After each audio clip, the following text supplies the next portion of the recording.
Good evening and welcome to the Realm Art and Community Center. My name is Jason Taki and I'm the Executive Director, and we're excited to have you join us tonight for our production of a reader's version of Charles Dickens' A Christmas Carol. Performing tonight we have the Realm Art and Community Center players. Charles Dickens actually originally wrote this piece to be read by him. It's a condensed version when he went to hospitals and other charities to raise funds for them. So while tonight's event is completely free, if you would like to make a donation, please look at the comment section and follow the link and make a donation. It'd be greatly appreciated.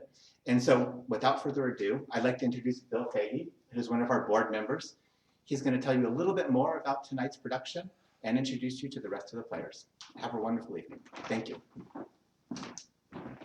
Thanks, Jason. And again, welcome to the Rome Art and Community Center. It's great to be here at Christmas because this place is beautifully decked out. And I hope you'll be able to join us next year when we actually can do a live performance, or you can come and join us in the living room here. With me today, the Rome Art and Community Center players. On fiddle, Mike Hoke. On flute, concertina, Mike Carroll. And on the vocals, Tamalyn Martin. So we'll be launching into it in a minute, but Dickens performed the readings of the Christmas Carol in the 1860s, and they were hugely popular. At first he did them for charities, and then he expanded, did a tour of America. And the version we're going to perform tonight is his final edited version from 1868. And as Jason said, this has been a tough year for the Rome Art and Community Center, along with all other charitable organizations, 501c3s. So we can really use your help with a donation. But let's go back to Christmas, 1843, the year Dickens wrote the book. And as Charles Dickens said in the opening of the book, the first phrase, "May we haunt your house with pleasure."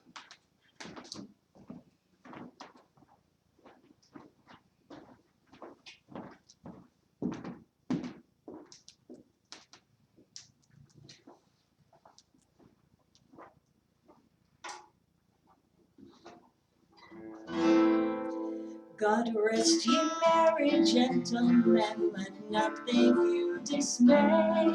Remember Christ our Savior was born on Christmas Day, to save us all from Satan's power when we were gone astray.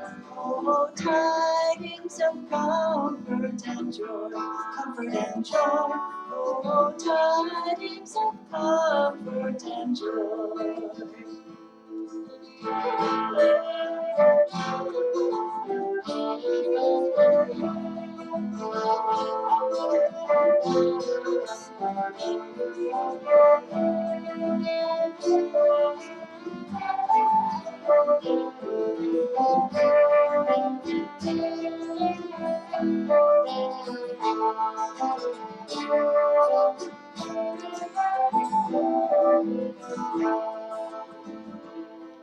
From God our Heavenly Father, a blessed angel came, and unto certain shepherds were tidings of the same, how that in Bethlehem was born the Son of God by name.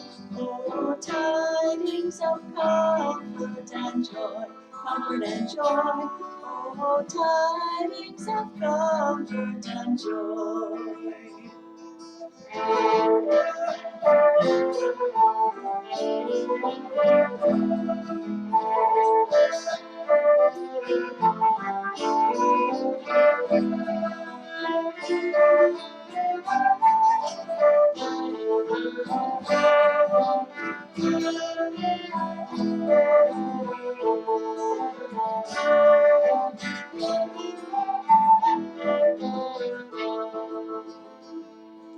The shepherds at those tidings rejoiced much in mind, and left their flocks a feeding in tempest, storm, and wind, and went to Bethlehem straightway, the Son of God to find. Oh, tidings of comfort and joy, comfort and joy. Oh, tidings of comfort and joy.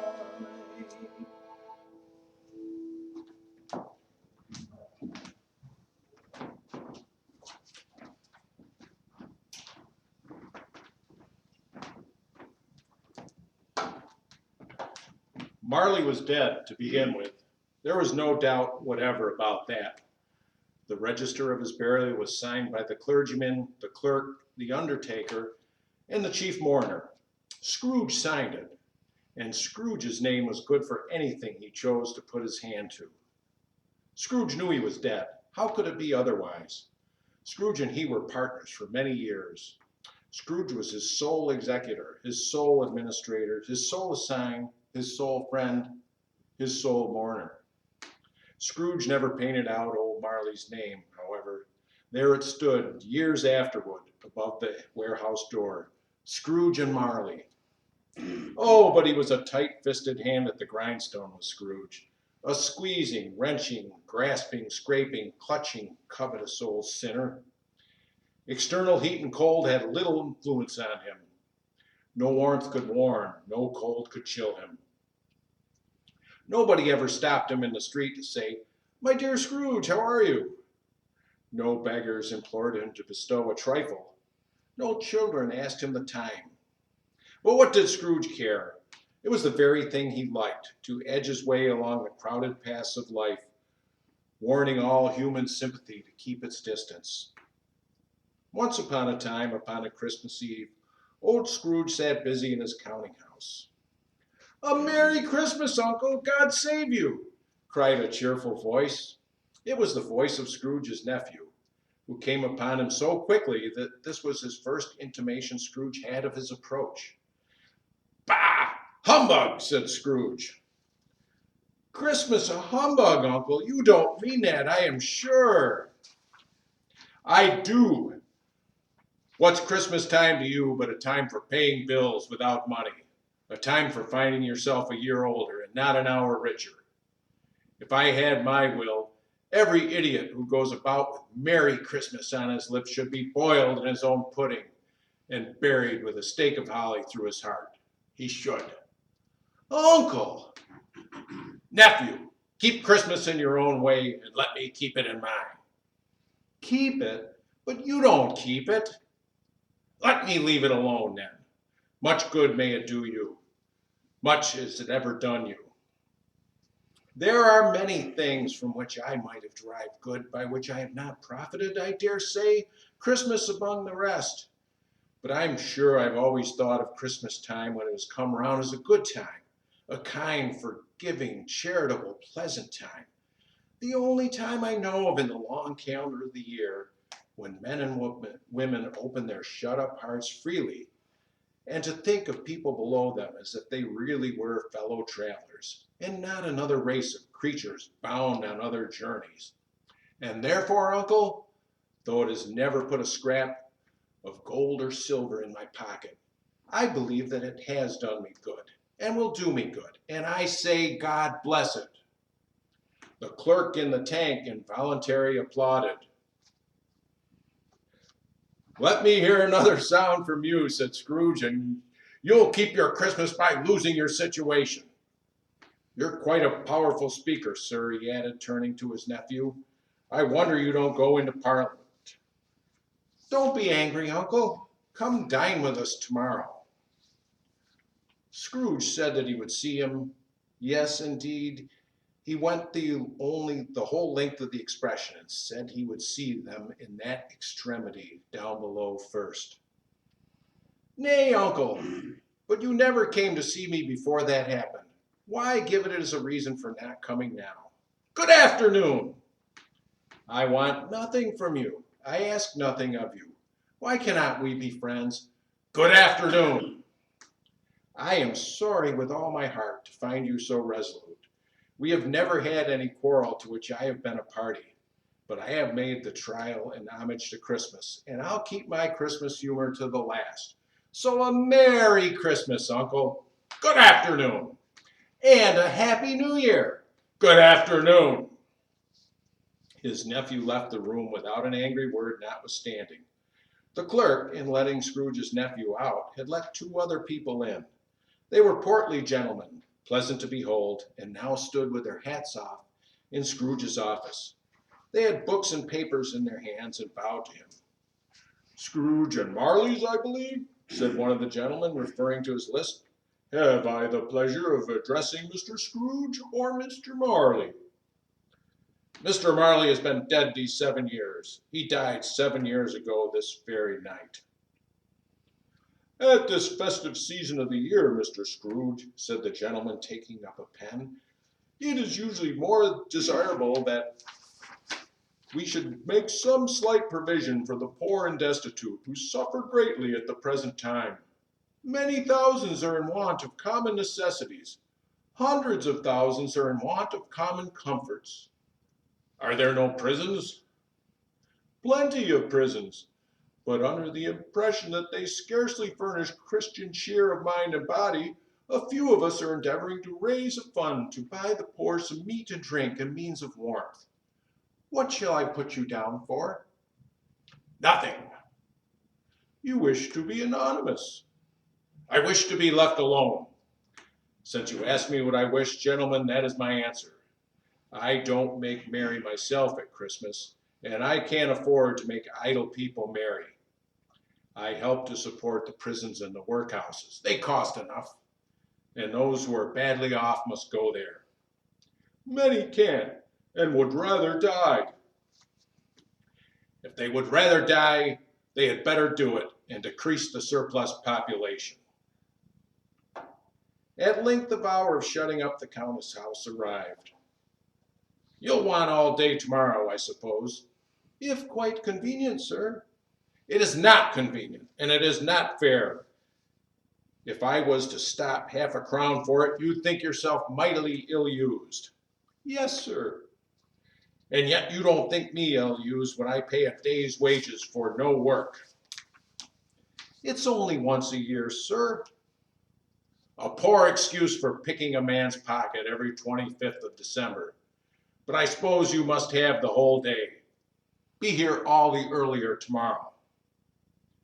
The clerk promised that he would, and Scrooge walked out with a growl.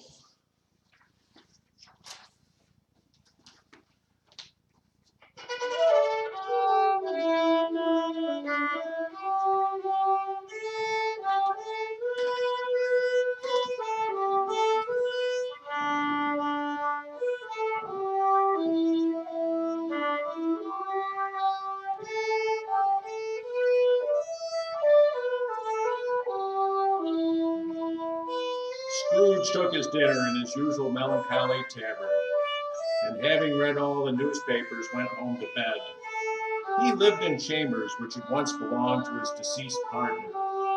They were a gloomy suite of rooms in a lowering pile of buildings. The building was old enough now and dreary, for nobody lived in it but Scrooge, the other rooms all being let out as offices. There was nothing at all particular about the knocker on the door of this house, except that it was very large. Also that Scrooge had seen it, night and morning, during his whole residence in that place. And yet Scrooge, having his key in the lock of the door, saw not a knocker, but Marley's face. Marley's face with a dismal light about it, like a bad lobster in a dark cellar. It was not angry or ferocious, but looked at Scrooge as Marley used to look, with ghostly spectacles turned up on his ghostly forehead. As Scrooge looked fixedly at this phenomenon, it was a knocker again. He said, "Pooh-pooh," and closed the door with a bang. The sound resounded through the house like thunder. Scrooge was not a man to be frightened by echoes. He fastened the door, walked across the hall, and went up the stairs, slowly too, trimming his candle as he went. Up Scrooge went, not carrying a button for it being very dark. Darkness is cheap, and Scrooge liked it. But before he shut his heavy door, he walked through his rooms to see that all was right. He had just enough recollection of the face to desire to do that. Sitting room, bedroom, all as they should be. Nobody under the table, nobody under the sofa. Small fire in the grate, spoon and basin ready, and the little saucepan of gruel upon the hob. Nobody under the bed, nobody in the closet, nobody in his dressing gown, which was hanging up in a suspicious attitude against the wall. Quite satisfied, he closed his door and locked himself in. Double locked himself in, which was not his custom. Thus secured against surprise, he took off his cravat, put on his dressing gown and slippers and his nightcap, and sat down before the low fire to take his gruel. As he threw his head back in the chair, his glance happened to rest upon a bell, a disused bell that hung in the room and communicated for some purpose now forgotten with a chamber in the highest story of the building. It was with great astonishment and with a strange, inexplicable dread that as soon as he looked, he saw the bell began to swing. Soon it rang out loudly, and so did every bell in the house. This was succeeded by a clanking noise deep down below, as if some person were dragging a heavy chain over the casks in the wine merchant's cellar. Then he heard the noise much louder on the floors below, then coming up the stairs, then coming straight towards his door. It came on through the heavy door, and a specter passed into the room before his eyes. And upon its coming in, the dying flame leaped up as though it cried, "I know him, Marley's ghost." The same face, the very same. Marley in his pigtail, usual waistcoat, tights, and boots. His body was transparent, so that Scrooge, observing him and looking through his waistcoat, could see 2 buttons on his coat behind. Scrooge had often heard it said that Marley had no bowels, but he never believed it until now. He didn't believe it even now, though he looked the phantom through and through and saw it standing before him. Though he felt the chilling influence of its death-cold eyes and noticed the very texture of the folded kerchief bound about its head and chin, he was still incredulous. "How now?" said Scrooge, caustic and cold as ever. "What do you want with me?" "Much." Marley's voice, no doubt. "Who are you?" "Ask me who I was." "All right, who were you then?" "In life, I was your partner, Jacob Marley." "Can you sit down?" "I can." "Do it then." Scrooge asked the question because he didn't know whether a ghost so transparent might find himself in a condition to take a chair, and felt that in the event of its being impossible, it might involve the necessity of an embarrassing explanation. But the ghost sat down on the opposite side of the fireplace as if he were quite used to it. "You don't believe in me." "I don't." "What evidence would you have of my reality beyond that of your senses?" "I don't know." "Why do you doubt your senses?" "Because a little thing affects them. A slight disorder of the stomach makes them cheap. You may be an undigested bit of beef, a blot of mustard, a crumb of cheese, a fragment of an underdone potato. There's more of gravy than grave about you, whoever you are." Scrooge was not much in the habit of cracking jokes, nor did he feel in his heart any means waggish then. The truth is that he tried to be smart as a means of distracting his own attention and keeping down his horror. But how much greater was his horror when the phantom, taking off the bandage round its head, as if it were too warm to wear indoors, its lower jaw dropped down upon its breast. "Mercy, dreadful apparition! Why do you trouble me? Why do spirits walk the earth, and why do they come to me?" "It is required of every man that the spirit within him should walk abroad among his fellow men, and travel far and wide. And if that spirit goes not forth in life, it is condemned to do so after death. I cannot tell you all I would. A very little more is permitted to me. I cannot rest. I cannot stay. I cannot linger anywhere. My spirit never walked beyond our counting house. Mark me, in life my spirit never roved beyond the narrow limits of our money-changing hole, and weary journeys lie before me." 7 years dead and traveling all the time. You travel fast, on the wings of the wind. You might have got over a great quantity of ground in 7 years. Oh, blind man, not to know that ages of incessant labor by immortal creatures for this earth must pass into eternity before the good of which it is susceptible is all developed. Not to know that any Christian spirit working kindly in its little sphere, whatever it may be, will find its mortal life too short for its vast means of usefulness. Not to know that no space of regret can make amends for one's life opportunities misused. Yet I was like this man. I was once like this man. But you were always a good man of business, Jacob, faltered Scrooge, who now began to apply this to himself. Business! Cried the ghost, wringing his hands again. Mankind was my business. The common welfare was my business. Charity, mercy, forbearance, benevolence were all my business. The dealings of my trade were but a drop of water in the comprehensive ocean of my business. Scrooge was very much dismayed to hear the spectre going on at this rate, and began to quake exceedingly. Hear me, my time is nearly gone. I will, but don't be too hard on me. Don't be flowery, Jacob, pray. I am here to warn you that you may yet have a chance and hope of escaping my fate. A chance and hope of my procuring Ebenezer. You are always a good friend to me. Thank you, Jacob. You will be haunted by 3 spirits. Is that the chance and hope you mentioned, Jacob? I think I'd rather not. Without their visits, you cannot hope to shun the path I tread. Expect the first tomorrow night when the bell tolls 1. Expect a second on the next night at the same hour, the third upon the next night when the last stroke of 12 has ceased to vibrate. Look to see me no more, and look that for your own sake you will remember what has passed between us.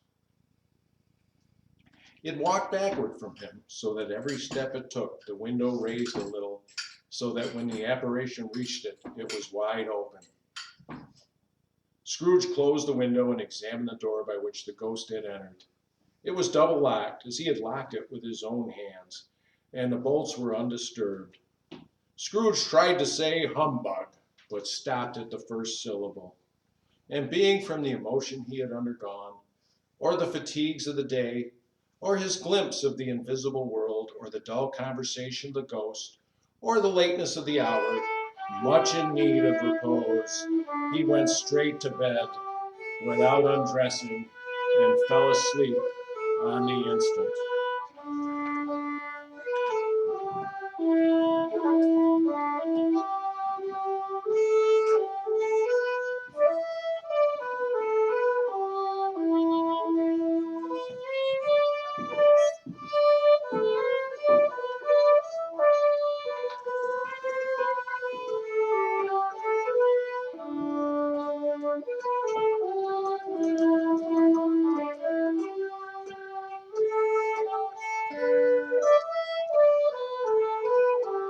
When Scrooge awoke, it was so dark that he could scarcely distinguish the transparent window from the opaque walls of his chamber, until suddenly the church clock tolled a deep, dull, hollow, melancholy 1.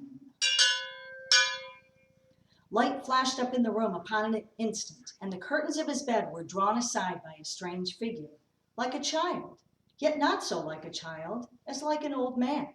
Its hair, which hung about its neck and down its back, was white as if with age, and yet the face had not a wrinkle on it, and the tenderest bloom was on the skin. It held a branch of fresh green holly in its hand, but the strangest thing about it was that from the crown of its head there sprung a bright, clear jet of light, by which all this was visible, and which was doubtless the occasion of its using a great extinguisher for a cat, which it now held under its arm. Are you the spirit, sir, whose coming was foretold to me? I am.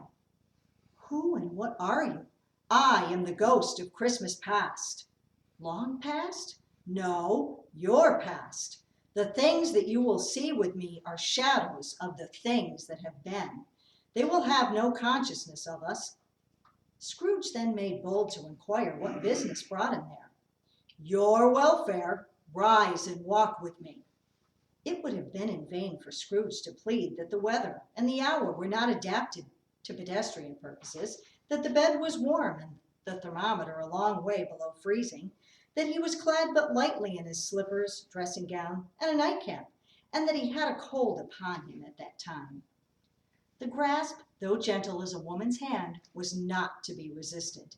He rose, but finding that the spirit made towards the window, clasped his robe in supplication. I am but mortal and liable to fall.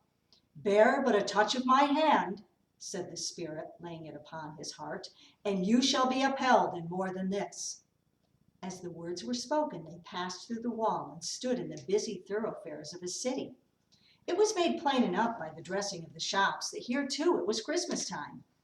The ghost stopped at a certain warehouse door and asked Scrooge if he knew it. Know it? Why, I was apprenticed here. They went in.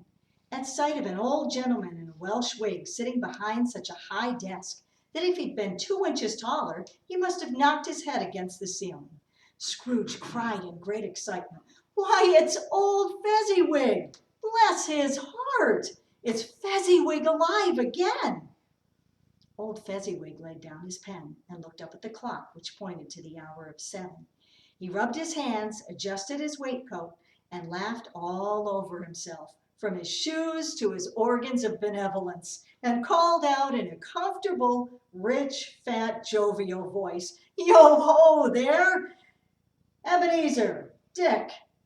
A living and moving picture of Scrooge's former self, a young man came briskly in, accompanied by his fellow apprentice. That's Dick Wilkins, to be sure, said Scrooge to the ghost. My old fellow apprentice. Bless me, yes, there he is. He was very much attached to me, was Dick. Poor Dick, dear, dear. Yo-ho, my boys, said Fezziwig. No more work tonight. Christmas Eve, Dick. Christmas, Ebenezer. Let's have the shutters up before a man can say Jack Robinson. Clear away, my lads. Let's have lots of room here. Clear away. There was nothing they wouldn't have cleared away or couldn't have cleared away with old Fezziwig looking on. It was done in a minute. Every movable was packed off as if it were dismissed from public life forevermore. The floor was swept and watered, the lamps were trimmed, fuel was heaped upon the fire, and the warehouse was as snug and warm and dry and bright as a ballroom you would desire to see upon any winter's night. In came a fiddler with a music book and went up to the lofty desk and made an orchestra of it and tuned like 50 stomachaches. In came Mrs. Fezziwig, one vast, substantial smile. In came the 3 Miss Fezziwigs, beaming and lovable. In came the 6 young followers whose hearts they broke. In came all the young men and women employed in the business. In they all came, one after another. Some shyly, some boldly, some gracefully, some awkwardly, some pushing, some pulling. In they all came, anyhow and everyhow, and away they all went, 20 couples at once.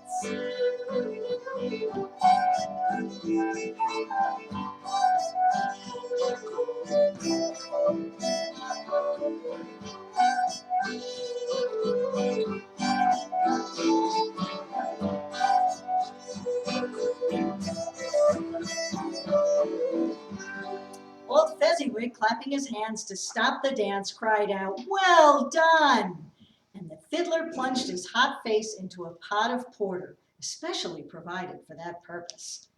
There were more dances, and there was cake, and there was a great piece of cold roast, and a great piece of cold boiled, and there were mince pies and plenty of beer. But the great effect of the evening came after the roast and boiled, when the fiddler struck up Sir Roger de Coverley.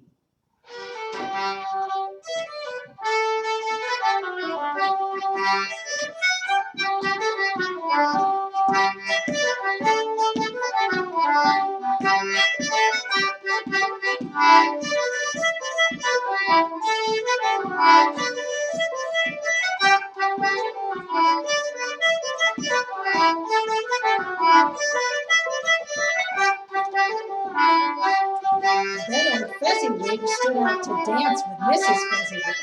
Top couple, too, with a good stiff piece of work cut out for them, 3 or 4 and 20 pair of partners. People who were not to be trifled with, people who would dance and had no notion of walking. But if they'd been twice as many, 4 times, old Fezziwig would have been a match for them, and so would Mrs. Fezziwig. As to her, she was worthy to be his partner in every sense of the term. A positive light appeared to issue from Fezziwig's calves. They shone in every part of the dance. And when old Fezziwig and Mrs. Fezziwig had gone through the dance, advance and retire, turn your partner, bow and curtsy, corkscrew, thread the needle, and back again to your place. Fezziwig cut so deftly that he appeared to wink with his legs. When the clock struck 11, this domestic ball broke up. Mr. and Mrs. Fezziwig took their stations, one on either side the door, and shaking hands with every person individually as he or she went out, wished him or her a Merry Christmas. When everybody had retired but the 2 prentices, they did the same to them, and thus the cheerful voices died away, and the lads were left to their beds, which were under a counter in the back shop. "A small matter," said the ghost, "to make these silly folks so full of gratitude. He has spent but a few pounds of your mortal money, 3 or 4 perhaps. Is that so much that he deserves this praise?" "It isn't that," said Scrooge, heated by the remark, and speaking unconsciously like his former, not his latter self. "It isn't that, Spirit. He has the power to render us happy or unhappy, to make our service light or burdensome, a pleasure or a toll. The happiness he gives is quite as great as if it cost a fortune." He felt the Spirit's glance and stopped. "What is the matter?" "Nothing particular." "Something, I think." No. I should like to be able to say a word or 2 to my clerk just now. That's all." "My time grows short," observed the Spirit. "Quick!" This was not addressed to Scrooge, or to anyone whom he could see, but it produced an immediate effect, for again he saw himself. He was older now, a man in the prime of life. He was not alone, but sat by the side of a fair young girl in a black dress, in whose eyes there were tears. "It matters little," she said softly to Scrooge's former self. "To you, very little. Another idol has displaced me, and if it can comfort you in time to come, as I would have tried to do, I have no just cause to grieve." "What idol has displaced you?" "A golden one. You fear the world too much. I have seen your nobler aspirations fall off one by one, until the master passion, gain, engrosses you. Have I not?" "What then? Even if I have grown so much wiser, what then? I am not changed toward you. Have I ever sought release from our engagement?" "In words, no, never." "In what then?" "In a changed nature, in an altered spirit, in another atmosphere of life. Another hope is its great end. If you were free today, can even I believe that you would choose a dowerless girl? Or choosing her, do I not know that your repentance and regret would surely follow? I do, and I release you, with a full heart, for the love of him you once were. Spirit, remove me from this place." "I told you these were shadows of the things that have been," said the ghost. "That they are what they are. Do not blame me." "Remove me!" Scrooge exclaimed. "I cannot bear it. Leave me. Take me back. Haunt me no longer." As he struggled with the Spirit, he was conscious of being exhausted and overcome by an irresistible drowsiness, and further of being in his own bedroom. He had barely time to reel to bed before he sank into a heavy sleep.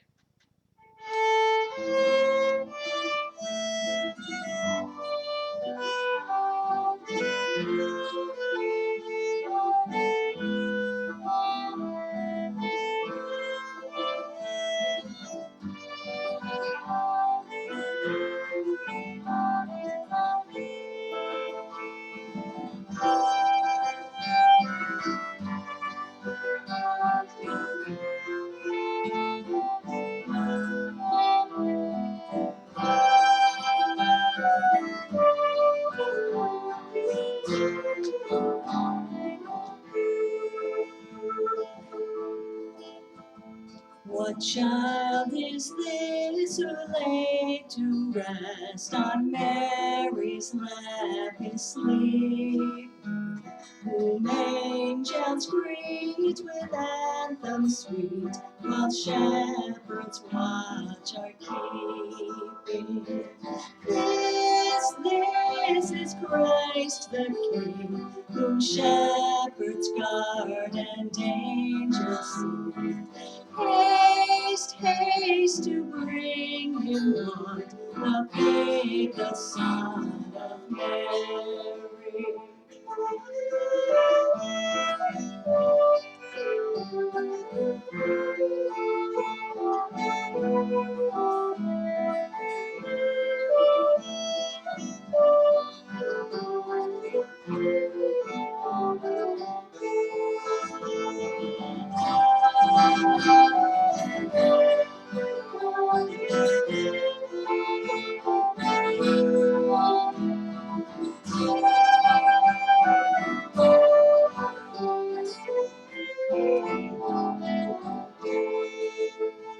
So bring him incense, gold, and myrrh. Come, peasant king, to own him. The King of kings salvation brings. Let loving hearts enthrone him. Raise, raise your son on high. His mother sings her lullaby. Joy, joy, for Christ is born, the babe, the Son of Mary.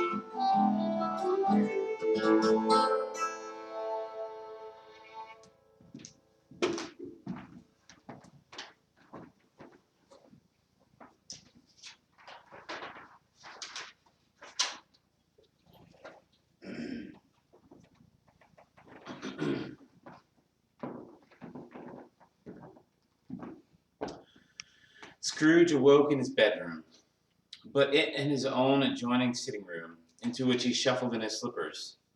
Attracted by a great light there, had undergone a surprising transformation. The walls and ceiling were so hung with living green that it looked a perfect grove. Heaped upon the floor to form a kind of throne were turkeys, geese, great joints of meat, suckling pigs, long wreaths of sausages, mince pies, plum puddings, barrels of oysters, red-hot chestnuts, cherry-cheeked apples, juicy oranges, and great bowls of punch. In easy state upon this couch there sat a giant, glorious to see, who bore a glowing torch, in shape not unlike Plenty's horn, and who raised it high to shed its light on Scrooge as he came peeping round the door. Come in, and know me better, man. I'm the ghost of Christmas present. Look upon me. You have never seen the like of me before. Never. I've never walked forth with the younger members of my family, meaning, for I am very young, my elder brothers born in these late years, pursued the phantom. I don't think I have. I'm afraid I've not. Have you had many brothers, Spirit? More than 1,800. A tremendous family to provide for, Spirit. Conduct me where you will. I went forth last night on compulsion, and I learned a lesson which is working now. Tonight, if you have aught to teach me, let me profit by it. Touch my robe. Scrooge did as he was told, and held it fast. The room and its contents all vanished instantly, and they stood in the city streets upon a snowy Christmas morning. Scrooge and the ghost passed on, invisible, straight to Scrooge's clerks, and on the threshold of the door the spirit smiled, and stopped to bless Bob Cratchit's dwelling with the sprinklings of his torch. Then uprose Mrs. Cratchit, dressed out poorly in a twice-turned gown, brave in ribbons, which are cheap and make a goodly show for 6 pence, and she laid the cloth, assisted by Belinda Cratchit. "What has ever got your precious father, then?" said Mrs. Cratchit. "And your brother Tiny Tim, and Martha weren't as late last Christmas by half an hour." "Here's Martha, mother," said a girl, appearing as she spoke. "Why, bless your heart alive, my dear, how late you are," said Mrs. Cratchit, kissing her a dozen times and taking off her shawl and bonnet for her. "We'd a deal of work to finish up last night," replied the girl, "and had to clear away this morning, mother." "Well, never mind, so long as you're come," said Mrs. Cratchit. "Sit you down before the fire, my dear, and have a warm. Lord bless you." "No, no, there's father coming," cried the two young Cratchits, who were everywhere at once. "Hide, Martha, hide!" So Martha hid herself, and in came little Bob and the father, with at least 3 feet of comforter hanging down before him, and his threadbare clothes darned up and brushed to look seasonable, and Tiny Tim upon his shoulder. Alas for Tiny Tim! He bore a little crutch, and had his limbs supported by an iron frame. "Why, where's our Martha?" cried Bob Cratchit, looking around. "Not coming," said Mrs. Cratchit. "Not coming," said Bob, with a sudden declension in his high spirits, for he had been Tim's horse all the way from church and had come home rampant. "Not coming upon Christmas Day?" Martha didn't like to see him disappointed, if it were only a joke, so she came out from behind the closet door and ran into his arms, while the two young Cratchits hustled Tiny Tim and bore him off to the wash-house, that he might hear the pudding singing in the copper. "And how did little Tim behave?" asked Mrs. Cratchit. "As good as gold," said Bob, "and better. Somehow he gets thoughtful, and sitting by himself so much and thinking the strangest things you ever heard. He told me coming home that he hoped the people saw him in the church because he was a cripple, and it might be pleasant to them to remember upon Christmas Day who made lame beggars walk and blind men see." Bob's voice was tremulous when he told them this, and trembled more when he said that Tiny Tim was growing strong and hearty. Bob, turning up his cuffs as if, poor fellow, they were capable of being made more shabby, compounded some hot mixture in a jug with gin and lemons, and stirred it round and put it on the hob to simmer. Master Peter and the two young Cratchits went to fetch the goose, with which they soon returned in high procession. There was never such a goose. Bob said he didn't believe there ever was such a goose cooked. Its tenderness and flavor, size and cheapness were the themes of universal admiration. Eked out by applesauce and mashed potatoes, it was a sufficient dinner for the whole family. Indeed, as Mrs. Cratchit said with the great delight, they hadn't ate it all at last. But now, the plates being changed by Miss Belinda, Mrs. Cratchit left the room alone, too nervous to bear witness, to take the pudding up and bring it in. In half a minute, Mrs. Cratchit entered, flushed but smiling proudly, with the pudding like a speckled cannonball, so hard and firm, blazing in half a quartern of ignited brandy, and belight with Christmas holly stuck into the top. "Oh, a wonderful pudding," Bob Cratchit said, and calmly, too, that he regarded it as the greatest success achieved by Mrs. Cratchit since, of course, the marriage. Mrs. Cratchit said that now the weight was off her mind. She would confess that she had her doubts about the quantity of flour. At last the dinner was all done. The cloth was cleared, the hearth swept, and the fire made up. Then all the Cratchits family drew round the hearth, and at Bob Cratchit's elbow stood the family display of glass, 2 tumblers and a custard cup without a handle. These held the hot stuff from the jug, however, as well as golden goblets would have done, and Bob served it out with beaming looks, while the chestnut on the fire roasted and sputtered and cracked noisily. Then Bob proposed, "A Merry Christmas to us all, my dears. God bless us," which all the family re-echoed. "God bless us, everyone," said Tiny Tim, the last of all. He sat very close to his father's side upon his little stool.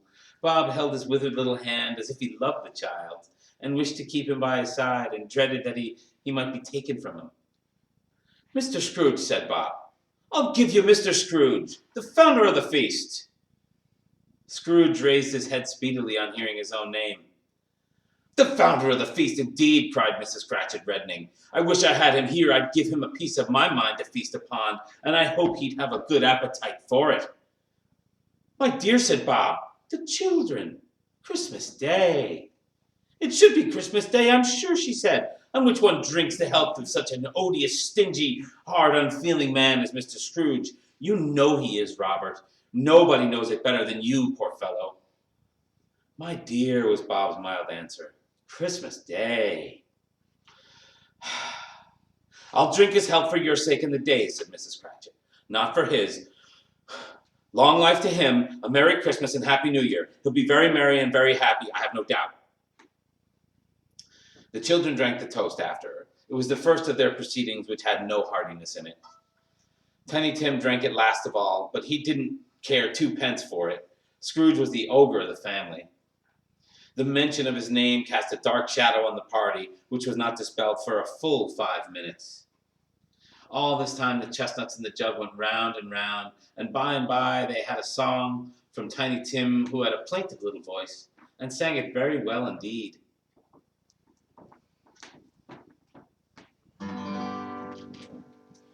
Angels we have heard on high, sweetly singing o'er the plains, and the mountains in reply, echoing their joyous strains.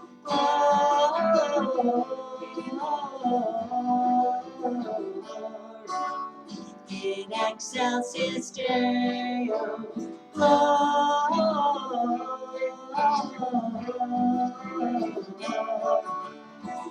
in excelsis Deo.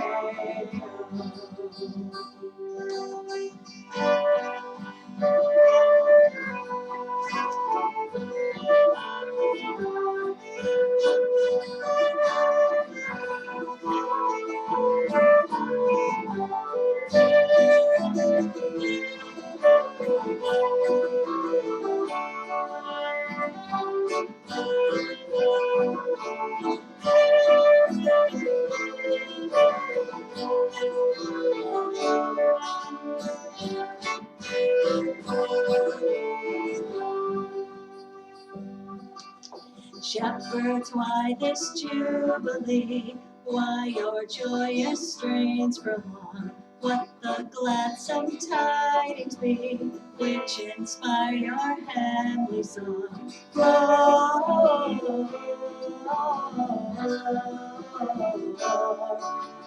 In excelsis Deo,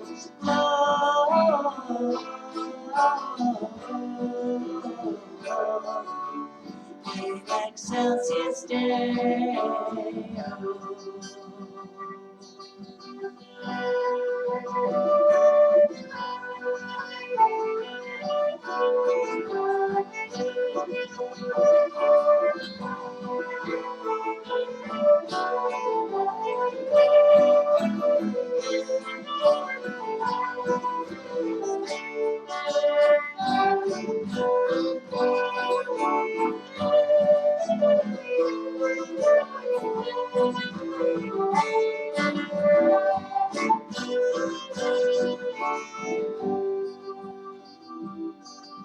See him in a manger laid, whom the choirs of angels praise. Mary, Joseph, lend your aid, while our hearts in love we raise. Gloria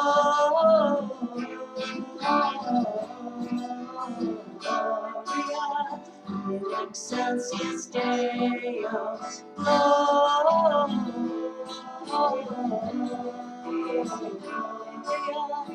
in excelsis Deo.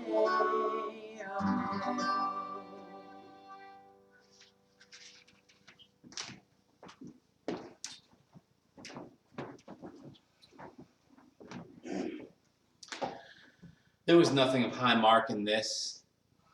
They were not a handsome family. They were not well dressed. Their shoes were far from being waterproof. Their clothes were scanty, and Peter might have known, and very likely did, the inside of a pawnbroker's, but they were happy, grateful, pleased with one another, and contented with the time. And when they faded, and looked happier yet in the bright sprinklings of the Spirit's torch at parting, Scrooge had his eye upon them, and especially on Tiny Tim, until the last. It was a great surprise to Scrooge, as the scene vanished, to hear a hearty laugh. It was a much greater surprise to see Scrooge to recognize it as his own nephew's, and to find himself in a bright, dry, gleaming room with the spirit standing, smiling by his side, and looking at the same nephew. When Scrooge's nephew laughed, Scrooge's niece by marriage laughed as heartily as he, and their assembled friends, being not a bit behindhand, laughed out lustily. He said that Christmas was a humbug as I live, said Scrooge's nephew. He believed it too. More shame for him, Fred, said Scrooge's niece indignantly. Bless those women, they never do anything by halves. They are always in earnest. She was very pretty, the sunniest pair of eyes you ever saw. He's a comical old fellow, said Scrooge's nephew. That's the truth, and not so pleasant as he might be. However, his offences carry their own punishment, and I have nothing to say against him. Who suffers by his ill whims? Himself always. Here he takes it into his head to dislike us, and he won't come and dine with us. What's the consequence? He don't lose much of a dinner. Indeed, I think he loses a very good dinner, interrupted Scrooge's niece. Well, I'm very glad to hear it, said Scrooge's nephew, because I haven't any great faith in these young housekeepers. What do you say, Topper? Topper clearly had his eye on one of Scrooge's niece's sisters, for he answered that a bachelor was a wretched outcast, who had no right to express an opinion on the subject, whereas Scrooge's niece's sister, the plump one with the lace tucker, not the one with the roses, she blushed. After tea, they had some music. Deck the halls with boughs of holly, la la la la la la. 'Tis the season to be jolly, fa la la la la la la la. Donkey now on gay apparel, fa la la la la la la la. Tell the ancient Yuletide carols, fa la la la la la la la.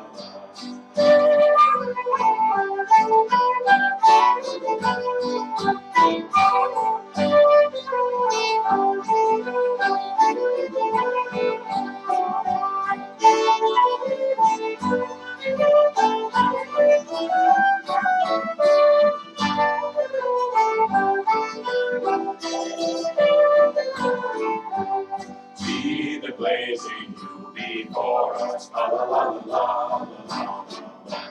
Strike the harp and join the chorus, la la la la la la la. Follow me in merry measure, la la la la la la la. While I tell of Yuletide treasure, la la la la la la la.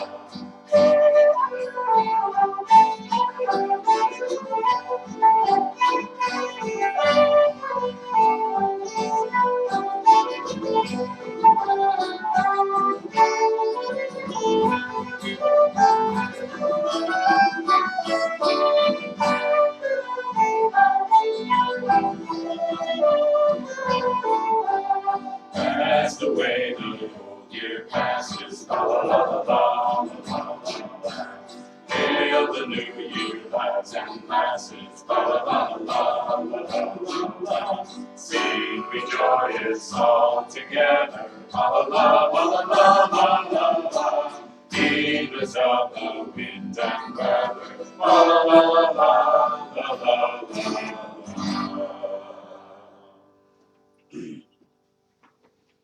Here's a new game, said Scrooge. 1 half-hour spirit, only one. It was a game called Yes and No, where Scrooge's nephew had to think of it something, and the rest must find out what. He only answering to their questions yes or no, as the case was. The fire of questioning to which he was exposed elicited from him that he was thinking of an animal, a live animal, a rather disagreeable animal, an animal that growled and grunted and talked sometimes, and lived in London and walked about the streets and was never killed in a market and was not a horse, or an ass, or a cow, or a bull, or a tiger, or a dog, or a pig, or a cat, or a bear. At every question put to him, the nephew burst into a fresh roar of laughter, and was so inexpressibly tickled that he was obliged to get up off the sofa and stamp. At last the plump sister cried out, I found it! I know what it is, Fred, I know what it is! What is it, Fred? What is it? Cried Fred. It's your Uncle Scrooge! The whole scene passed off, and he and the spirit were again upon their travels. Much they saw, and far they went, and many homes they visited, but always with a happy end. The spirit stood beside sick beds, and they were cheerful, by struggling men, and they were patient in their greater hope, and by poverty, and it was rich. Suddenly, as they stood together in an open place, the bell struck 12. Scrooge looked about him for the ghost and saw it no more. As the last stroke ceased to vibrate, he remembered the prediction of old Jacob Marley, and lifted up his eyes, beheld the solemn phantom, draped and hooded, coming like a mist along the ground toward him.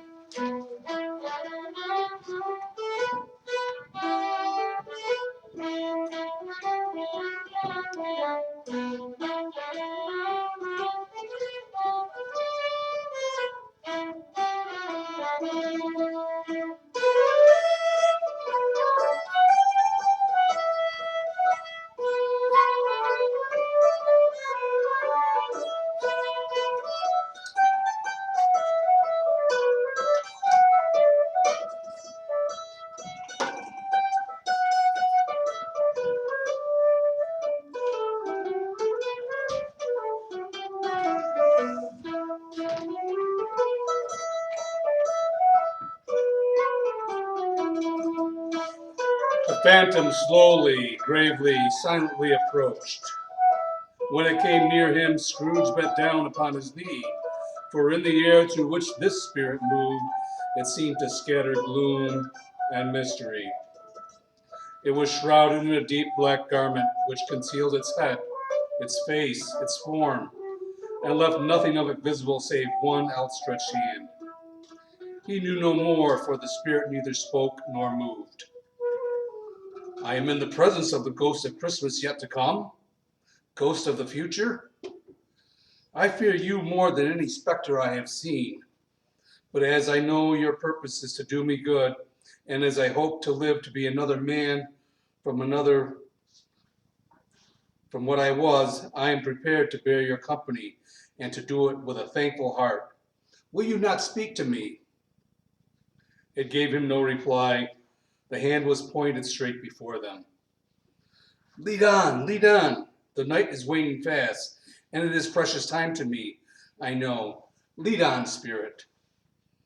They scarcely seemed to enter the city, for the city rather seemed to spring up about them. But there they were in the heart of it, on change amongst the merchants. The spirit stopped beside one little knot of businessmen. Observing that the hand was pointed to them, Scrooge advanced to listen to their talk. No, said a great fat man with a monstrous chin. I don't know much about it either way. I only know he's dead. When did he die? Inquired another. Last night, I believe. Why? What was the matter with him? I thought he'd never die. God knows, says the man with a frown. What has he done with his money? Asked a red-faced gentleman. I haven't heard, said the man with the large chin. Company, perhaps? He hasn't left it to me. That's all I know. Bye-bye. Scrooge was at first inclined to be surprised that the spirit should attach importance to conversation apparently so trivial, but feeling assured that it must have some hidden purpose, he set himself to consider what it was likely to be. It could scarcely be supposed to have any bearing on the death of Jacob, his old partner, for that was past, and this ghost province was the future. He looked about in that very place for his own image, but another man stood in his accustomed corner, and though the clock pointed to his usual time of day for being there, he saw no likeness of himself among the multitudes that poured in through the porch. They left this busy scene and went into an obscure part of town, to a low shop where iron, old rags, bottles, bones, and greasy offal were bought. A gray-haired rascal of great age sat smoking his pipe. Scrooge and the phantom came into the presence of this man, just as a woman with a heavy bundle slunk into the shop. She had scarcely entered when another woman, similarly laden, came in too, and she was closely followed by a man in faded black. After a short period in which the old man with the pipe had joined them, they all burst into a laugh. Let the charwoman alone to be the first, cried she who had entered first. Let the laundress alone to be the second, and let the undertaker's man alone to be the third. Look here, old Joe, here's a chance, if we haven't all three met here without meeting it. You couldn't have met in a better place. You were made free of it long ago, you know, and the other two ain't strangers. So what have you got to sell? Half a minute's patience, Joe, and you shall see. Joe went down on his knees for the greater convenience of opening the bundle and dragged out a large and heavy roll of some dark stuff. What do you call this? Bed curtains? Ah, bed curtains. Don't drop that oil upon the blankets now. His blankets? Who else's do you think? He isn't likely to take cold without 'em, I dare say. Ah, you may look through this shirt till your eyes ache, but you won't find a hole in it, nor a threadbare place. It's the best he had, and a fine one, too. They'd have wasted it by dressing him up in it if it hadn't been for me. Scrooge listened to this dialogue in horror. Spirit, I see. The case of this unhappy man might be my own. My life tends that way now. Merciful heaven, what is this? The scene had changed, and now he almost touched a bare, uncurtained bed. A pale light rising in the outer air fell straight upon this bed, and on it, unwatched, unwept, uncared for, was the body of this plundered unknown man. Spirit, let me see some tenderness connected with a death, or this dark chamber, spirit, will forever be present to me. The ghost conducted him to poor Bob Cratchit's house, the dwelling he had visited before, and found the mother and the children seated round the fire. Quiet, very quiet. The noisy little Cratchits were as still as statues in one corner, and sat looking up at Peter, who had a book before him. The mother and her daughters were engaged in needlework. The mother laid her work upon the table and put her hand to her face. The color hurts my eyes, she said. The color. Poor Tiny Tim. They're better now again. It makes them weak by candlelight. And I wouldn't show weak eyes to your father when he comes home for the world. It must be near his time. Past it rather, Peter answered, shutting up his book. But I think he has walked a little slower than he used to these last few evenings, Mother. I have known him walk with Tiny Tim upon his shoulder very fast indeed. And so have I, cried Peter, often. And so have I, exclaimed another, so had all.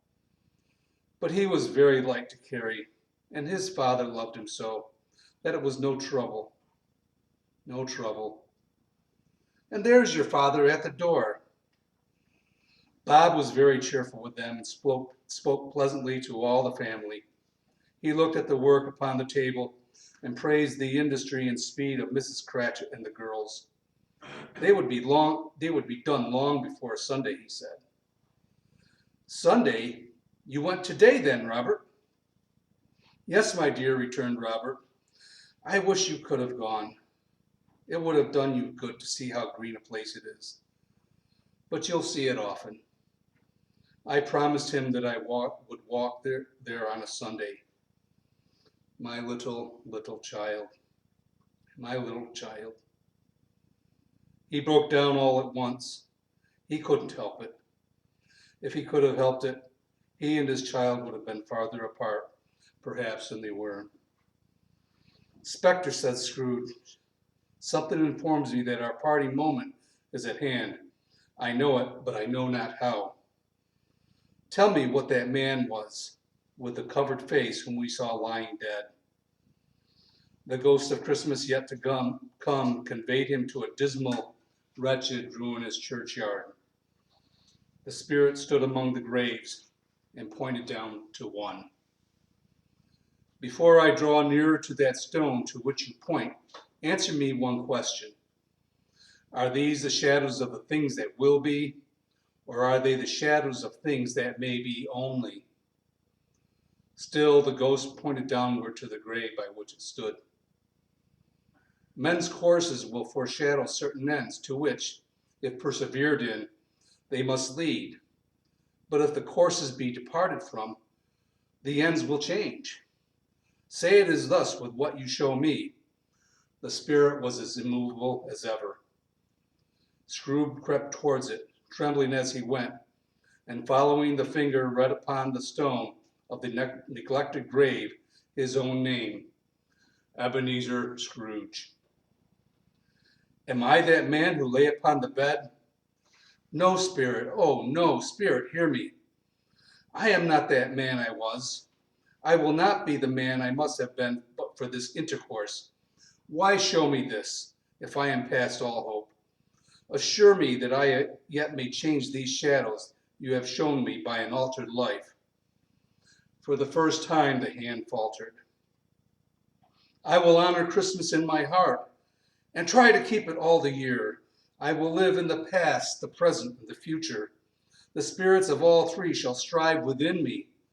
I will not shut out the lessons that they teach.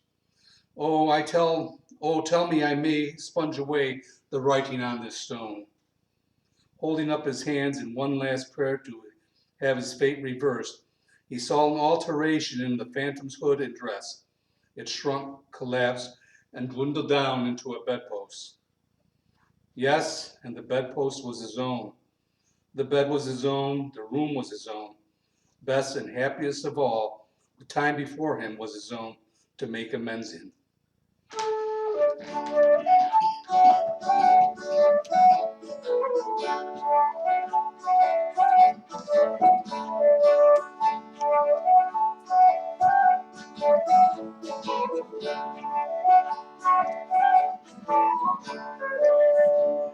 I saw three ships come sailing in on Christmas Day, on Christmas Day. I saw three ships come sailing in on Christmas Day in the morning.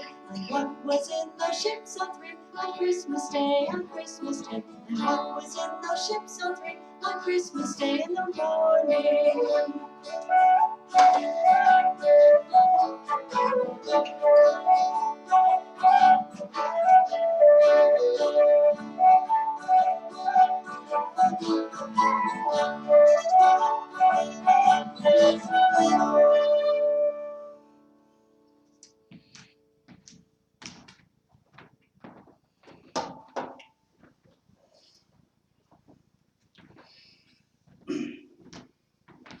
Running to the window, he opened it and put out his head. No fog, no mist, no night, clear, bright, stirring golden day. What's today? Cried Scrooge, calling downward to a boy in Sunday clothes, who perhaps had loitered in to look about him. Eh? What's today, my fine fellow? Today? Why, Christmas Day. It's Christmas Day. I haven't missed it. Hello, my fine fellow. Hello. Do you know the poulterers in the next street but one at the corner? I should hope I did. An intelligent boy, a remarkable boy. Do you know whether they've sold the prize turkey that was hanging up there? Not the little prize turkey, the big one. What, the one as big as me? What a delightful boy. It's a pleasure to talk to him. Yes, my buck.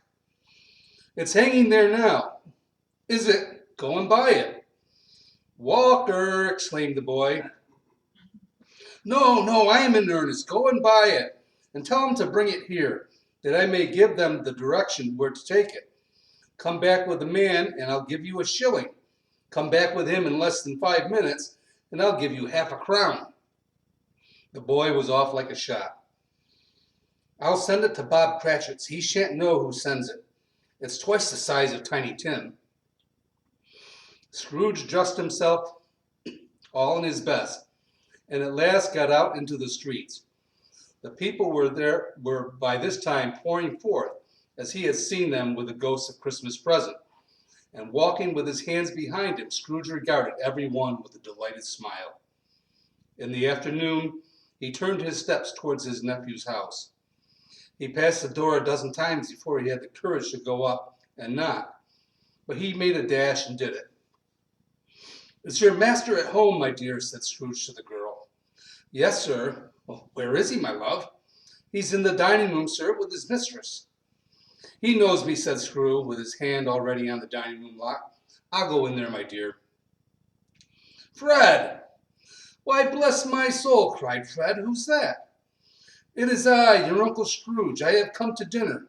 Will you let me in, Fred?" "Let him in!" It is a mercy he didn't shake his arm off. He was at home in 5 minutes. Nothing could be heartier. His niece his niece looked just the same. So did everyone when they came. Wonderful party, wonderful games, wonderful happiness.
But he was early at the office next morning. Oh, he was early there.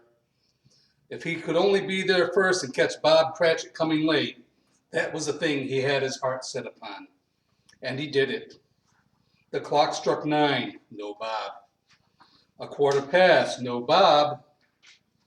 Bob was full 18 minutes and a half behind his time. Scrooge sat with his door wide open that he might see him come into the tank. Bob's hat was off before he opened the door, his comforter too. He was on his stool in a jiffy, driving away with his pen as if he were trying to overtake 9 o'clock. "Hello," growled Scrooge in his accustomed voice, as near as he could feign it.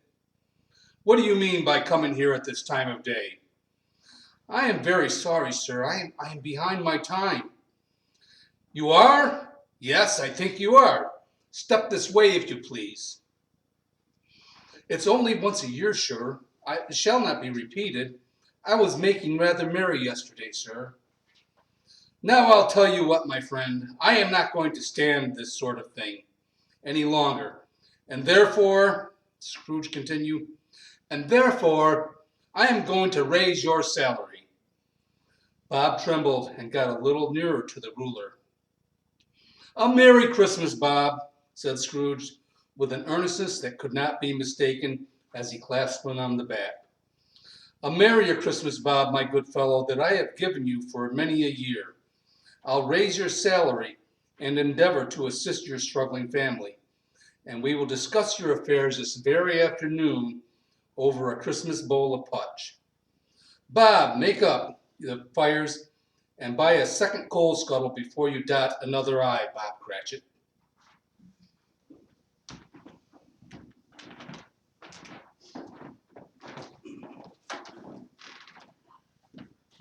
Scrooge was better than his word. He did it all and infinitely more. And to Tiny Tim, who did not die, he was a second father. He became as good a friend, as good a master, and as good a man as the good old city knew, or any other good old city, town, or borough in the good old world.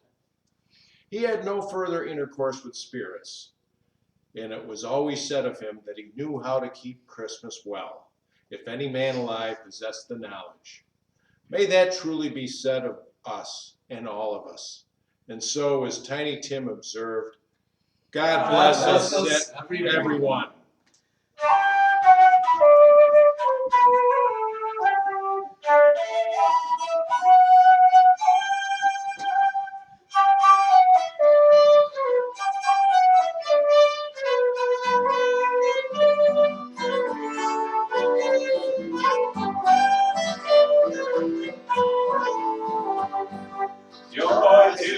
world the Lord is come.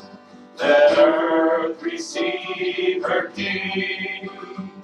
Let every heart prepare his room. And heaven and nature sing.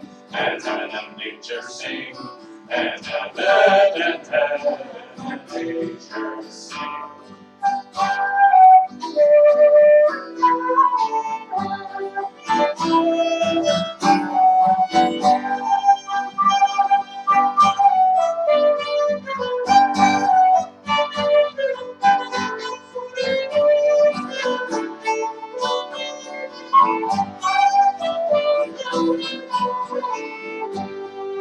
Joy to the world, the Savior reigns. Let men their songs employ. While fields and floods, rocks, hills, and plains repeat the sounding joy. Repeat the sounding joy. Repeat, repeat the sounding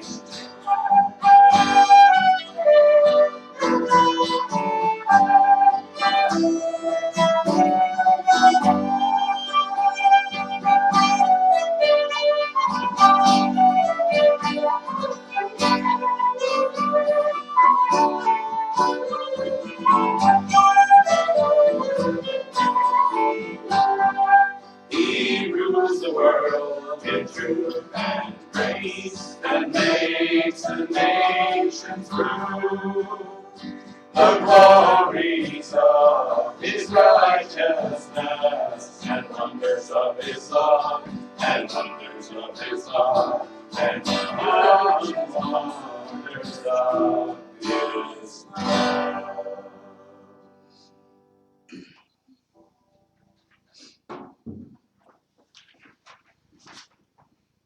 Well, thank you very much for joining us tonight. We're so glad you could tune in. And we hope next year to do this performance live so you can come and see us in person.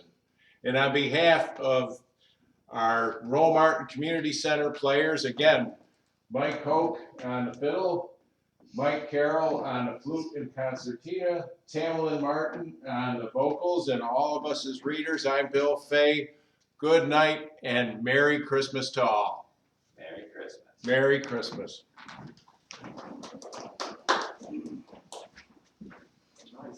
Good job. Good job. It worked out pretty well. Yeah. And no mistakes worth noting. There were